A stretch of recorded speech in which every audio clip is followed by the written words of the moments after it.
اللہ تعالیٰ نے جو لوگ قیامت کا انکار کرتے ہیں ان کا تذکرہ کیا ان آیات میں، اور بتایا کہ قیامت کب آئے گی اس کا علم اللہ کے سوا کسی کے پاس نہیں ہے اور اللہ دے گا بھی نہیں، لیکن آئے گی ضرور۔ اور قیامت کیوں آئے گی اس کی وجہ اللہ نے بیان کی، تاکہ اچھے لوگوں کو ان کی اچھائی کا بدلہ دیا جا سکے اور برے لوگوں کو ان کی برائی کا بدلہ دیا جا سکے۔ انسان امتحان کے لیے پیدا ہوا ہے، اپنے کیے کرے کو وہ بھگتے گا۔ جو لوگ اس خوش فہمی میں مبتلا ہیں کہ ہم سے ہمارے کیے کرائے کے بارے میں پوچھا نہیں جائے گا، وہ بہت بڑے بے وقوف ہیں، وہ خدا کے بھی منکر ہیں، اور اللہ کو مانتے بھی ہیں تو اللہ پہ گویا الزام لگا رہے ہیں کہ اللہ نے ایسے ہی پیدا کر دیا، جو مرضی کرتے پھرو۔ ایسا نہیں ہے۔ کامیابی جنت کی صورت میں ملے گی اور ناکامی جہنم کی آگ کی صورت میں۔ تو اللہ تعالیٰ ان آیات میں تذکرہ کرتے ہیں جہنم کن لوگوں کو اپنی طرف کھینچتی ہے۔ ہماری نظر میں اچھائی اور برائی کا ایک الگ معیار ہے۔ کل ایک صاحب کہنے لگے کسی مشہور شخص کے بارے میں، وہ بہت اچھا ہے، حالانکہ وہ غیر مسلم ہے۔ تو میں نے کہا کہ آپ نے کیسے کہہ دیا بہت اچھا ہے؟ انہوں نے کہا اتنا اچھا وغیرہ وغیرہ، جو آج کل اچھائی کا معیار ہے۔ میں نے کہا میری اور آپ کی نظر میں اچھا ہو سکتا ہے بھائی، اللہ کی نظر میں اچھا نہیں ہے۔ اپنے پیدا کرنے والے کو نہیں پہچانتا، نہ اس کو مانتا ہے، نہ اس کے بارے میں تحقیق کی کوشش کرتا ہے۔ ہمیں تو بھائی وہ اچھا لگتا ہے جو ہمارے ساتھ اچھا ہے بس۔ اللہ کو وہ اچھا لگتا ہے جو کس کے ساتھ اچھا ہے؟ اللہ کے ساتھ اچھا ہے۔ تو اللہ میاں اپنی ہی باتیں بتا رہے ہوتے ہیں قرآن میں، اپنی ہی باتیں جن کو ہم کہانیاں کہتے ہیں، اپنی ہمارے حساب سے، لیکن اللہ کے حساب سے ہماری باتیں کہانیاں ہیں اور اللہ کی باتیں کیا ہیں؟ اصل ہیں۔ مشرکین مکہ قرآن کے بارے میں کہتے تھے قرآن کہانیاں سناتا ہے، کہانیاں۔ قرآن کیا سناتا ہے؟ کہانیاں سناتا ہے، بس قصوں کی کتاب ہے۔ کہتے تھے ان ھذا الا اساطیر الاولین، یہ تو پرانے لوگوں کے قصے ہیں، موسیٰ نے یہ کہا، فرعون نے یہ کہا، شعیب علیہ السلام نے یہ کہا، قوم نے جواب میں یہ کہا۔ تو پرانے لوگوں کے قصے، کہانیوں کی کتابیں، کہانیوں کی۔ تو اللہ میاں ہمیں بتاتے ہیں کہ یہ جو تمہارے اسکالرز ہیں نا، جو مجھے نہیں مانتے، یہ تمہیں کہانیاں کرا رہے ہیں۔ کہانیاں کون کرا رہے ہیں؟ یہ تمہارے اسکالرز ہیں نا، جنہیں تم کو اس دنیا کی ترقی میں الجھا دیا ہے کہ یہی سب کچھ ہے۔ اصل میں کہانیاں یہ تمہیں کرا رہے ہیں۔ ان سے ورنہ پوچھو جنہوں نے پہلے ترقی کی وہ گئے کہاں؟ اتنی ترقی کی، ایسے ترقی کے میدان میں آگے بڑھتے بڑھتے بڑھتے بڑھتے کیا ہوا بھائی؟ ہارٹ اٹیک ہوا، دھڑام سے مر گئے۔ کوئی بوڑھا ہو کے مر گیا، کوئی جوانی میں ہی مر گیا، کوئی ایکسیڈنٹ سے مر گیا، کوئی بادشاہ بن کے مر گیا، کوئی وزیر بن کے مر گیا، کوئی سائنٹسٹ بن کے مر گیا، کوئی فلسفی بن کے مر گیا، کوئی بڑا فاتح بن کے، سکندر اعظم جیسا فاتح بن کے بھی مر گیا۔ تو اللہ کہتے ہیں یہاں کے لیے پیدا ہی نہیں کیا میں نے تمہیں پیدا کدھر کے لیے کیا ہے؟ ادھر کے لیے کیا ہے۔ تو اس جگہ کو سامنے رکھ کر زندگی گزارو گے تو پھر تو ٹھیک ہے۔ اس بات کو ہم کیا کہتے ہیں؟ اللہ کہانیاں سنا رہے ہیں۔ اللہ کیا کر رہا ہے؟ کہانیاں سنا رہے ہیں۔ یہ جو ملحد لوگ ہیں، مشرک لوگ ہیں، ملحد لوگ، ایتھیس لوگ، سیکولر لوگ، یہ قرآن پر یہی تو اعتراض کرتے ہیں۔ قرآن حوروں کی لالچ دے کے معاذ اللہ کہانیاں سنا رہا ہے، حوروں کی لالچ دے رہا ہے، جنت کی نہروں کی لالچ دے رہا ہے۔ بھائی یہ سب کہانیاں ہیں۔ اللہ میاں کیا کہتے ہیں؟ یہ تمہیں دنیا کی لالچ دے کے کیا سنا رہے ہیں؟ کہانیاں۔ اللہ کی باتوں کو کہانی کہہ رہے ہو۔ وَمَنْ أَصْدَقُ مِنَ اللَّهِ قِيلًا، اللہ کے اللہ سے سچی بات کس کی ہو سکتی ہے؟ اور انسان جب انسان کو گائیڈ کرتا ہے، اس میں اپنے مفادات اس کے سامنے ہوتے ہیں، اپنی خواہشات ہوتی ہیں۔ تو اپنی خواہشات جس کے سامنے ہیں، وہ جو تمہیں بتا رہا ہے وہ ٹھیک ہے، اور میں جو سنا رہا ہوں وہ کیا ہیں؟ کہانیاں۔ اللہ کہتے ہیں میرا تم سے کیا لینا دینا، مجھے کیا فائدہ، مجھے نہ تمہاری عبادت کی ضرورت، تمہاری نافرمانی سے میرا کوئی نقصان نہیں ہے۔ حدیث میں آتا ہے ساری دنیا کے سارے انسان جمع ہو کے اللہ کے خلاف ہو جائیں تو سمندر کے پانی میں ایک سوئی ڈبو کے آپ نکالتے ہیں نا، تو کتنا پانی کم ہو جاتا ہے، اتنا بھی اللہ کی ملکیت اور حکومت کو نقصان نہیں ہوتا۔ اور سارے اللہ کے فرما بردار بن جائیں تو اتنا فائدہ بھی نہیں ہوتا۔ اب سوال پیدا ہوتا ہے جب نہ فائدہ اور نہ نقصان ہو رہا ہے تو پھر اللہ کیوں چاہ رہے ہیں لوگ میری فرما برداری کریں؟ اس کا اللہ نے جواب دیا، وَإِن تَشْكُرُوا يَرْضَهُ لَكُمْ وَلَا يَرْضَىٰ لِعِبَادِهِ الْكُفْرَ، کہ اللہ شکر کو پسند کرتا ہے، وہ چاہتا ہے کہ میرے بندے میری فرما برداری کریں، تاکہ میں ان کو نوازوں. بندوں سے محبت کرتا ہے, فائدہ نقصان نہیں ہے, لیکن اس کو اپنی مخلوق سے محبت, اور سب سے زیادہ محبت کس سے؟ انسان سے. کیوں بھائی انسان سے بہت زیادہ محبت کیوں ہے؟ اس میں کیا کوئی سرخاب کے پر لگائے ہیں اللہ نے الگ سے انسان میں؟ انسان کی تو 2 ٹکے کی اوقات نہیں ہے. اتنے بڑے بڑے فرشتے اللہ نے پیدا کیے, اتنے بڑی بڑی. انسان جس زمین پہ رہتا ہے اس کی اس کائنات میں 2 ٹکے کی اوقات, اتنی چھوٹی سی زمین ہے. ابھی پرسوں کوئی مجھ سے پوچھ رہا تھا ہم چاند پہ جائیں گے تو زمین کو کہاں دیکھیں گے؟ میں نے کہا اوپر دیکھیں گے. وہ صاحب حیران ہو گئے, تھوڑا دیہاتی ٹائپ کے صاحب تھے. وہ کہہ رہے ہیں یار اوپر کیوں دیکھیں گے؟ تو اچھا, مجھے اس طرح کے سوالات میں بڑا مزہ آتا ہے جب مجھ سے کوئی پوچھے نا. میں بھی بچپن میں بہت پوچھتا تھا اس طرح کے سوالات کہ چاند زمین سے بڑا ہے کہ چھوٹا ہے, سورج کتنا بڑا ہے. یہ مجھے بہت دلچسپی تھی ان چیزوں میں. تو میرے بھائی بھی مجھ سے پوچھتے تھے ہم جب چاند پہ جائیں گے تو زمین کو کہاں دیکھیں گے. میں بڑا کنفیوز ہوتا تھا یار واقعی ہم زمین کو دیکھیں گے کہاں. تو کسی دیہاتی نے مجھ سے یہ سوال پوچھ لیا. دیہاتی تھے تو وہ شہری لیکن اسٹائل یعنی مزاج دیہات گاؤں والا. تو میں نے کہا بتاؤ جب ہم چاند پہ جائیں گے زمین کو اوپر دیکھیں گے نیچے؟ انہوں نے کہا بھائی نیچے دیکھیں گے, ہم اوپر گئے ہوئے ہوں گے نا. تو میں نے کہا نیچے دیکھیں گے تو نیچے اپنے پاؤں ہوں گے. جب ہم چاند پہ جا کے زمین کو دیکھیں گے تو نیچے چاند پہ بھی تو کھڑے ہی ہوں گے نا. تو نیچے کیا آسمان ہوگا؟ اگر یہ نیچے زمین ہوگی تو سر ہمارا کہاں ہوگا پھر؟ تو بیچارہ گھومتا ہی رہا وہ. میں نے کہا نیچے اترا چاند سے, زمین پہ ہی ٹھیک ہے, آپ زمین پہ ہی کیا ہو. یہ بات یہاں آپ کی سمجھ میں نہیں آئے گی, ورنہ اصولی بات یہی ہے کہ جب ہم چاند پہ جائیں گے تو ہم چاند پہ یہاں کے حساب سے اوپر ہوں گے, لیکن چاند کے حساب سے زمین اوپر ہوگی ہمارے, کیونکہ اوپر اور نیچے ہونا یہ امور اضافیہ میں سے ہے. امور اضافی سمجھتے ہیں؟ ہاں بھائی السلام علیکم. تو ہم جب چاند پہ جائیں گے, میں تو کہیں اور ہی چلا گیا, تو نیچے جب دیکھیں گے نا تو نیچے کیا ہوگی؟ چاند کی زمین ہوگی بھائی. تو یہ اوپر اور نیچے ہونا یہ امور اضافیہ میں سے. اضافی سمجھتے ہیں؟ یہ کوئی چیز نہ اوپر ہے نہ نیچے ہے. نظریہ اضافت تھا نا, وہ آئنسٹائن کا تھا, آئنسٹائن کا تھا میرا خیال ہے نظریہ اضافت. وہ یہی ہے کہ اس کائنات میں نا کوئی بھی چیز خود سے نہیں ہے. کسی بھی چیز کو سمجھنے کے لیے ہم کسی دوسری چیز سے سمجھتے ہیں اس کو. کالا کوئی رنگ ہی نہیں ہے. سفید کی وجہ سے کالے کو کیا کہا جاتا ہے؟ کالا. اگر سفید نہ ہوتے نا تو کالوں کی بڑی عزت ہوتی ہے. انہی کو لوگ سفید کہہ رہے ہوتے. اور سفید کو کالے کی وجہ سے سفید کہا جاتا ہے, گرم کو ٹھنڈے کی وجہ سے گرم کہا جاتا ہے, ٹھنڈے کو گرم کی وجہ سے. اب میں نے ایک سائنٹسٹ ہے ان سے سوال پوچھا, میں نے کہا اس کائنات کا اصل ٹیمپریچر کیا ہے؟ کیونکہ ہمیں جو گرمی نظر آتی ہے, میں ٹاپک پر آ رہا ہوں, آپ بولو گے کیا درس قرآن سننے آئی تھی کیا, کس سے لے کے بیٹھ گئے مولوی صاحب؟ آ رہا ہوں بس. میں نے پوچھا کہ یہ جو کائنات ہے نا, یہ اصل میں یہ امور اضافی جو ہے نا, اضافیہ جسے کہتے ہیں, اس کو سمجھنا بہت ضروری ہے. شریعت میں بھی اس سے مدد ملتی ہے چیزوں کو سمجھنے میں, بہت فائدہ مند چیز ہے یہ, اس لا کو سمجھنا. تو میں نے ان سے پوچھا کہ کائنات کا اصل ٹیمپریچر کیا ہے؟ بھائی ہمیں تو ستاروں, سیاروں اور سورج کی وجہ سے ٹیمپریچر ملتا ہے نا. تو اگر سورج کی روشنی نہیں ملتی تو ہم زیرو پہ آتے ہیں, زیرو سے پھر مائنس پہ آتے ہیں. تو اگر بالکل ہی کہیں ہیٹ نہ ہو ذرا سی بھی تو پھر کیا مائنس کہاں تک ہوگا؟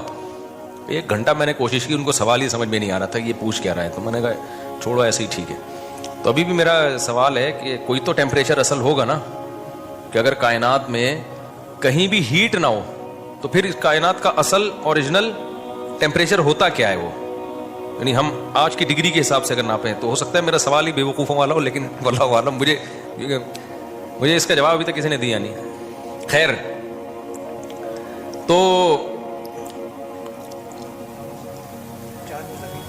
چاند زمین کی بات نہیں ہوئی. ہاں میں کہہ رہا تھا کہ اس پوری کائنات میں زمین کی اوقات 2 ٹکے کی بھی نہیں ہے. یعنی اگر کائنات سے کمپیئر کریں نا تو ذرے کا ذرہ بھی نہیں ہے. اتنی بڑی بڑی کہکشائیں جو ستاروں کا جھرمٹ لے کے گھوم رہی ہیں, ایک ایک ستارہ سورج سے لاکھوں گنا بڑا, اور سورج ہماری زمین سے 9 لاکھ گنا بڑا. جب 9 لاکھ سوچا کریں نا تو سوچیں ایک زمین, پھر ایک اور زمین, پھر ایک اور زمین, پھر ایک اور زمین, پھر ایک اور زمین, پھر ایک اور زمین. اس کو بھائی تھوڑی نہیں ہے, بہت بہت بڑا ہے سورج. اور دیکھ رہے ہیں نا گیس کو دیکھ رہے ہیں. بھائی اگر کائنات میں جاؤ گے تو یہ تو کچھ بھی نہیں ہے. اتنے وسائل ہیں اس کائنات میں. انسان کی تو یہ جو کہتے ہیں نا انسان کے خوراک کے ذخیرے کم ہو رہے ہیں، بہت بڑا لطیفہ ہے یہ. اس پہ ہنسا کرو. جب آپ کے یونیورسٹی کے ٹیچر کہا کریں نا بچے اتنے پیدا ہو رہے ہیں ایکچولی ہمارے پاس وسائل نہیں ہے، تو آپ کہو سر اب یہ لطیفہ پرانا ہو گیا، کوئی نیا لطیفہ سنائے آپ. یہ بہت بڑا لطیفہ ہے یہ جو کہتے ہیں نا اتنے بچے، انسانوں کی آبادی بڑھ رہی ہے تو ہمارے پاس وسائل کیا ہو رہے ہیں، کم ہو رہے ہیں، یہ اسپیس کم ہو رہی ہے. یہ ممبر پہ بیٹھا ہوں، مذاق نہیں کر رہا میں. جیسے میں نے کہا تھا نا عدالتی خلا کلعدم ہے، لوگوں نے کہا مفتی صاحب اتنے بڑے بڑے دعوے کر دیتے ہیں. عدالتی خلا پہ میں نے جو دعویٰ کیا وہ اتنے کانفیڈنٹلی جب میں نے کہا نا یہ جو آج کل عدالتی خلا چل رہا ہے وہی ہے، فضول ہے. یہ تو نہ شیعہ مانتے ہیں، نہ یہ تو آسمانی مذاہب بھی نہیں مانتے اس کو. تمام آسمانی مذاہب میں طلاق کا حق کس کے پاس ہے؟ مرد کے پاس ہے. عیسائیت میں بھی، یہودیت میں بھی. چینج کر دیا ہو تو ایک الگ بات ہے. شیعوں کی نظر میں بھی یہ تو جنرل مشرف سے پہلے کورٹ میں بھی یہی تھا کہ ڈیورس کا حق کس کے پاس ہے؟ مرد کے. یہ تو اب انجینئر علی مرزا نے آ کے یہ چینج کیا ہے اس کو. اس سے پہلے تو ساری دنیا سب اس پہ متفق تھی. تو یہ ایسی تھوڑی میں نے کہہ دیا اتنے کانفیڈنٹلی. تو اسی طرح میں نے کہا جو 3 طلاق 3 ہوتی ہیں اتنے کانفیڈنٹلی کہہ دیا نا میں نے، تو ایویں لوگ سمجھتے ہیں ابھی پھینک دی مفتی صاحب نے. اور ایک اور میں نے جو دعویٰ کیا یہ عاملوں کے بارے میں ایویں ہی ہوتے ہیں، تو ایسی تھوڑی پھینک دی ہے کانفیڈنٹلی. آدمی ممبر پہ اتنا بڑا دعویٰ تھوڑی کرتا ہے، سمجھتے ہو. تو اسی طرح ایک اور ہے جو میں بڑے دعوے کے ساتھ کہتا ہوں، بھول گیا. اور اسی طرح ایک یہ بھی کہ یہ جو کہتے ہیں نا آبادی بڑھنے سے وسائل گھٹ رہے ہیں، زمین میں جگہ کم پڑ رہی ہے، بڑے مسائل ہو جائیں گے، تو یہ بہت بہترین کیا ہے، ہنسنے کے لیے بہت اچھا لطیفہ ہے. جب آپ کے یونیورسٹی میں ٹیچر یہ کہا کرے نا دیکھیں ہمیں کنٹرول کرنا ہے اور وسائل ہمارے پاس کم ہے، تو آپ نے سر یہ لطیفہ پرانا ہو گیا، ٹھیک ہے کوئی نیا لطیفہ لے کر آئے. کوئی ان کے پاس نہ کیلکولیشن ہے اس کی، کچھ بھی نہیں ہے. اتنے وسائل ہیں نا اس وقت کائنات میں کہ آبادی 10 گنا بھی بڑھ جائے تو کوئی فرق پڑنے والا نہیں ہے. اتنے وسائل ہیں. چھوٹی سی مثال دے دیتا ہوں آپ کو. میں نے ادھر بھنڈی لگائی ہوئی ہے، تھوڑی سی بھنڈی یہاں پہ، اتنی سی جگہ پہ. وہ بھنڈی نکلنا شروع ہوئی ہے نا، توڑو تھوڑے دن میں پھر. تو میں نے کہا یار یہ میں تو تجربہ ہے، آپ کے پاس چھوٹی سی زمین ہو، آپ پورے خاندان کی سبزی اس سے پوری کر سکتے ہو. تجربہ کر کے دیکھ لیں آپ. چھوٹی سی زمین آپ لے لو نا، تمیز سے آپ اس میں گارڈننگ کرو، آپ کو وہیں کی آپ کے گھر کے لیے آلو پیاز ٹماٹر ادھر ہی کا پورا ہو جائے گا. زمین تو بہت ابھی زراعت کے قابل خالی پڑی ہوئی ہے. اتنی زمین ہے کہ آپ کی سوچ نہ گوشت کھانے کے لیے کم ہے. ابھی تو سمندر پہ انسان نے صحیح طرح توجہ نہیں دی ہے. خالی ایک سمندر میں اتنی مخلوق ہے نا جو تمہاری خوراک کی ساری ضرورتیں پوری کر لیتی ہے، جبکہ انسان کی باڈی کی نیڈ اتنی ساری چیزیں ہیں ہی نہیں. صحراؤں میں جا کے دیکھو خالی روٹی پہ ہی 100 سال نکال دیتے ہیں وہ لوگ. تو فضول قسم کا بس جو غیروں نے دعویٰ کر دیا دم ہلائی ان کے سامنے. تو یہ بڑی پانی اتنا کہ سب ڈوب کے مر جائیں اس میں. یہ کہتے ہیں نا پانی کے ذخائر کم ہو رہے ہیں. یہ لطیفے ہیں، ان پہ ہنسا کرو، ٹھیک ہے نا، بہت اچھے اچھے لطیفے ہیں. تو لوگ جو غربت سے مرتے ہیں نا یا بھوک سے مرتے ہیں وہ ڈسٹریبیوشن میں ناانصافی ہو رہی ہوتی ہے. وہ تو کروڑ پتی باپ کے کروڑ پتی گھر ہو، اس میں بھی اگر 9 بچے وہ جائیداد پہ قبضہ کر کے بیٹھ جائیں اور ایک کو روٹی بھی نہ دیں تو وہ بھی اس بنگلے میں بھی بھوک سے مرے گا وہ. خیر یہ بھی ٹاپک نہیں ہے، یہ تو میں ہر بیان میں تھوڑا تھوڑا تڑکا لگاتا رہتا ہوں. تو پتہ ہے وسائل کم نہیں ہے، کم کیا چیز ہے جس کی وجہ سے غربت آتی ہے؟ ان وسائل کو استعمال کرنے والی قوتیں. اور وہ قوت کیا ہے؟ انسان. اس قوت کی بیس کہاں سے شروع ہوتی ہے؟ مشینیں بھی کون بناتا ہے؟ یعنی قوت ہے نا، تو وہ اس کے پیچھے انسان ہوتا ہے. انسان کا دماغ استعمال ہوتا ہے، وہ مشینیں ایجاد کرتا ہے. انسان کے بازو استعمال ہوتے ہیں، وہ مشینوں کو استعمال کرتا ہے. تو جتنے انسان ہوں گے نا آپ کے پاس ذہین دماغوں کا ریشو اتنا بڑھ جائے گا، ایجادات کے چانسز اتنے بڑھ جائیں گے، مزدور اتنے زیادہ ہوں گے. کچھ لوگوں کو اللہ نے کھوپڑی نہیں دی ہوتی، ان کو اللہ نے مضبوط بازو دیے ہوتے ہیں، وہ گڑے کھود دیتے ہیں. کچھ لوگوں کو اللہ نے کھوپڑی ایسی دی ہوتی ہے کہ وہ صرف کھوپڑی استعمال کرتے ہیں اور وہ لاکھوں آدمیوں کا کام ایک کھوپڑی کر لیتی ہے. تو جب آبادی بڑھتی ہے تو کھوپڑیاں بھی بڑھ جاتی ہیں، ان کا ریشو ذہین کھوپڑیاں. اور آبادی بڑھتی ہے تو مزدوروں کا ریشو بھی کیا ہوتا ہے؟ ہر طرح کی پروڈکٹ مارکیٹ میں زیادہ، تو ترقی تو ہوگی نا. تو اس لیے یہ تو بالکل ہی اس کو دماغ سے نکال دو. خیر تو میں یہ عرض کر رہا تھا اتنی بڑی اللہ کی کائنات، تو اس میں انسان کی اوقات بھی 2 ٹکے کی نہیں اور زمین کی اوقات بھی 2 ٹکے کی نہیں. تو میں یہ سوال اٹھایا تھا میں نے، پھر اللہ تعالیٰ انسان سے اتنی محبت کیوں کرتا ہے؟ کیا اس میں سرخاب کے پر لگے ہوئے ہیں بھائی کہ اس کو اتنا پروٹوکول دے رہا ہے کہ پیغمبر بھی اسی میں آ رہے ہیں، آسمانی کتابیں بھی انسانوں میں بولو نازل ہو رہی ہیں. انہی کے لیے کائنات کو بنایا گیا. پوری کائنات کس کے لیے بنائی گئی ہے؟